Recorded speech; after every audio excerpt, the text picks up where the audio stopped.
ने इसका जवाब दिया। उन्होंने कहा कि मैं दिल्ली को बेहतर दिल्ली बनाना चाहती हूँ और बहुत सारी, जैसे यमुना का मुद्दा उठाया आपने, गाजीपुर लैंडफील्ड का मुद्दा है, ये तमाम काम आम आदमी पार्टी ने नहीं किए 12 साल में, इसलिए मैं अब इनके लिए काम कर रही हूं और इसमें रिजल्ट दूंगी। कहीं तो दे दें। फिर केजरीवाल, उनसे कुछ भी पूछ लो, यमुना केजरीवाल, स्कूल केजरीवाल, अस्पताल केजरीवाल, दवाई केजरीवाल, मोहल्ला क्लिनिक केजरीवाल, बस मार्शल केजरीवाल, पॉल्यूशन केजरीवाल। भाई अब दिल्ली की मुख्यमंत्री रेखा गुप्ता है, वो भूल गई है कि वो दिल्ली की मुख्यमंत्री है। उनको लगता है मैं केजरीवाल नाम का मंत्र जपती रहूंगी और मेरी बेड़ा पार हो जाएगा। नहीं होगा, दिल्ली की जनता के लिए काम करके दिखाना पड़ेगा, तब लोग कहेंगे कि हमारी मुख्यमंत्री है। साइकिल दे रही हैं लड़कियों को 9th में। साइकिल मतलब इस पे लोगों की अलग अलग लोगों की अलग राय हो सकती है। वो मुख्यमंत्री हैं, वो जो योजना बनाए दिल्ली के लिए, मतलब इसको मैं कैसे देखता हूं, मैंने भी अखबार में योजना पढ़ी थी कि दिल्ली में प्राइवेट स्कूल के जो बच्चे हैं वो अमूमन, अब जैसे मयूर विहार है, मयूर विहार का कोई बच्चा अगर कनॉट प्लेस के, इंडिया गेट के आसपास के किसी स्कूल में पढ़ता है, कैन यू इमेजिन कि मयूर विहार से, मंडावली से, लक्ष्मी नगर से कोई बच्चा साइकिल पे चढ़ के इंडिया गेट के किसी स्कूल तक आ सकता है और सेफ रह सकता है? माँ बाप को हार्ट अटैक हो जाएगा उसके, नंबर 1। Number 2, government school.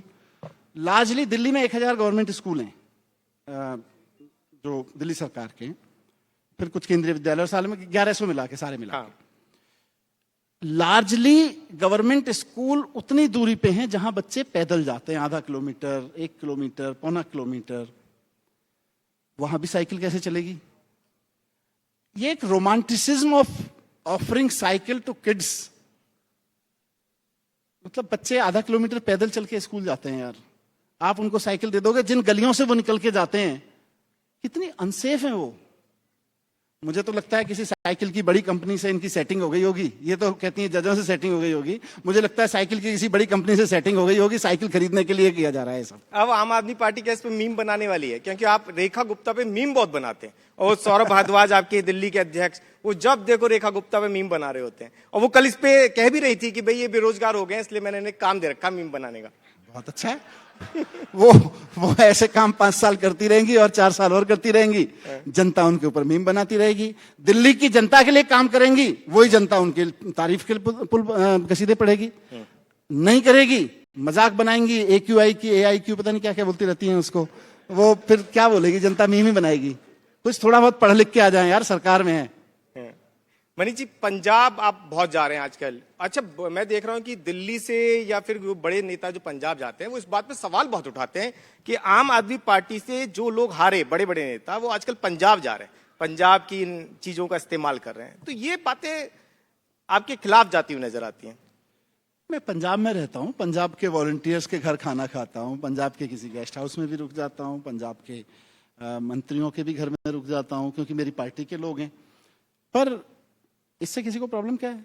अगर केजरीवाल जी और भगवंत मान जी ने पंजाब की जनता से किए हुए सारे वादे पूरे कर लिए और केजरीवाल जी अपनी टीम में से किसी को भेजते हैं और कहते हैं भाई देख के आओ, हमने जनता से जो वादे किए थे सरकार ठीक काम कर रही है कि नहीं कर रही है, देख के आओ, सहयोग करो सरकार का, अगर जरूरत पड़ती है कहीं मंत्रियों के साथ, MLAs के साथ, देख के आओ जनता खुश है कि नहीं खुश है। यही काम है प्रभारी का, मैं तो वही कर रहा हूं। तो विपक्ष इस पे सवाल क्यों उठाता है? मतलब तमाम नेता, अभी मैं देख रहा था बीजेपी के कई नेता गए, उन्होंने आप पे इस बात पे सवाल उठाए कि भाई दिल्ली से आ गए और पंजाब को लूट रहे हैं। ये दिल्ली से आगे वाले पे मुझे लगता है मैं कुछ बोलूं उससे पहले भगवंत मान जी बड़ा अच्छा जवाब देते हैं। वो पूछते हैं, जो लोग ये चिल्लाते हैं कि जी दिल्ली से आ गए, दिल्ली से आ गए, बोले अमित शाह कौन सा मलरकोटला से आए? अमित शाह भी दिल्ली से आए, है ना? राहुल गांधी कौन सा डेरा बस्सी के पैदा हुए हैं? राहुल गांधी भी दिल्ली से गए।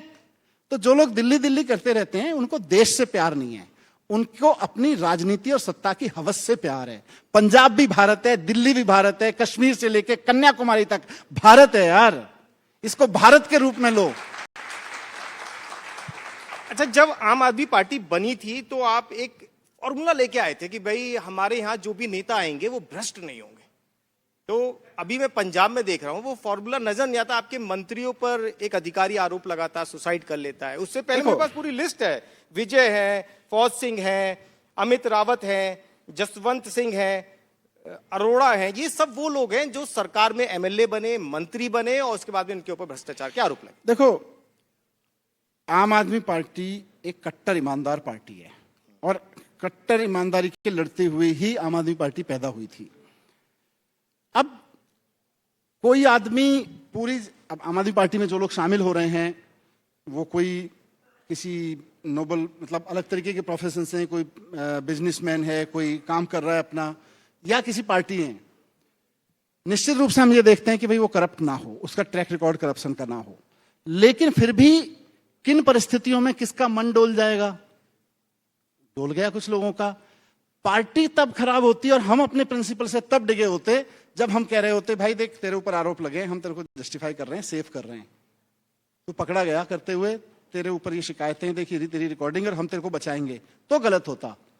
आम आदमी पार्टी अपनी पार्टी के किसी भी एमएलए और मिनिस्टर को लेके जीरो टॉलरेंस लेके चलती है। हम ये कभी नहीं कहते कि आम आदमी पार्टी में जो आया है, आम आदमी पार्टी क्या बोलते हैं बीजेपी वाले उसको, लॉन्ड्री की धुलाई मशीन, ऐसे ही बोलते हैं ना, कुछ धुलाई मशीन टाइप का कुछ, वॉशिंग मशीन जनता भी यूज करती है कि पूरे देश के सारे करप्ट लोगों को उठा के भारतीय जनता पार्टी अपनी पार्टी में लाती है और कहती है वॉशिंग मशीन में साफ हो गए।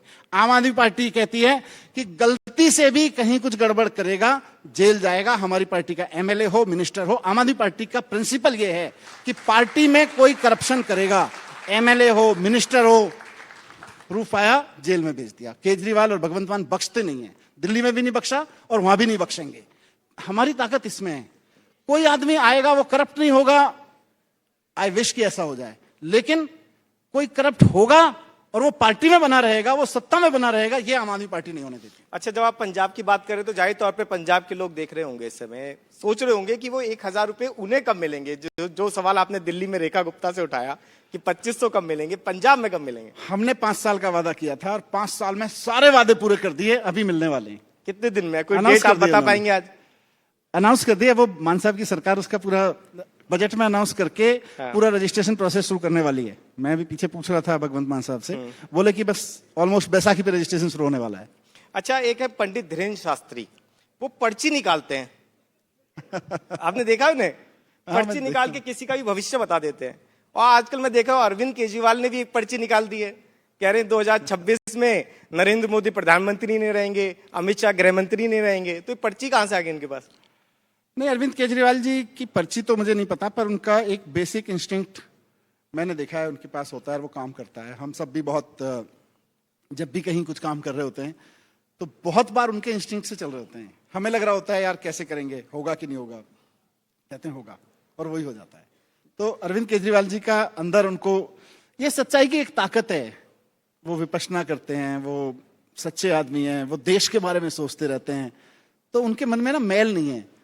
तो जब मन में मैल नहीं होता है और आदमी कुछ इस तरह के इंस्टिंक्ट से बात करता है तो सच हो ही जाता है। केजरीवाल जी की बात इसलिए अक्सर सच हो जाती है। तो हम लोग भी अपने बारे में पूछ लेंगे कि आने वाले पूछ लेना, मुझे नहीं पता वो इंडिविजुअल्स के बारे में कहते हैं, पॉलिटिक्स के बारे में उनकी एक इंस्टिंक्ट काम करती है। और बहुत बार मैंने देखा है कि वो, हम सब लोग भी जब सोच रहे होते हैं कि ऐसा है कि नहीं है, अल्टीमेटली वही सच पाया जाता है जो केजरीवाल जी की इंस्टिंक्ट बोल रही थी। अच्छा, एक वक्त था जब आप लोग प्रधानमंत्री नरेंद्र मोदी पे बहुत आरोप लगाया करते थे, फिर वे वक्त आया कि आपने उनका नाम लेना बंद कर दिया। दिल्ली के चुनाव थे, लोकसभा चुनाव थे, आपने बिल्कुल नाम लेना बंद कर दिया।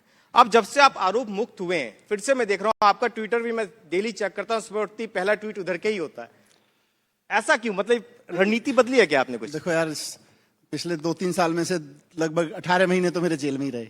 अब मैं वहां तो ट्वीट करना तो छोड़ो, मैं 8x4 की कोठरी में रहता था, ट्वीट देख भी नहीं पाता था, बस आपका चैनल दिखता था वहां पे।